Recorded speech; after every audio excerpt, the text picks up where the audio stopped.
கத்துக்கிடணும் ஐயா, கத்துக்கிடணும். தம்பி கிட்ட இதை கத்துக்கிடணும். நாம இவ்வளவு புகழ் பாடுதோம், முகத்துல ஒரு துளி சலனம் கூட இல்லாம இந்த காரியத்தை தாஞ்சையில எவனோ ஒருத்தன் பண்ண மாதிரி நிக்காம பாரு. இந்த அடக்கத்தை நீங்க கத்துக்கணும். ஆமா சார். இந்த அடக்கம் உன்னை எங்கேயோ கொண்டு போய் விட்டுருமில்ல. விடல சார்.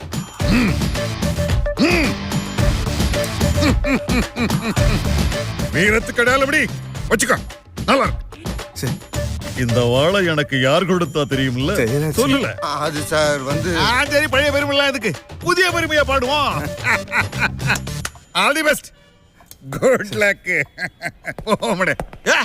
வாதத்தை வச்சுக்கிட்டு சும்மா உட்கார்ந்துட்டு இருக்கிய? தம்பி என்ன சாதனை பண்ணிட்டு வந்திருக்க? அடிச்சு கிழிங்கடே.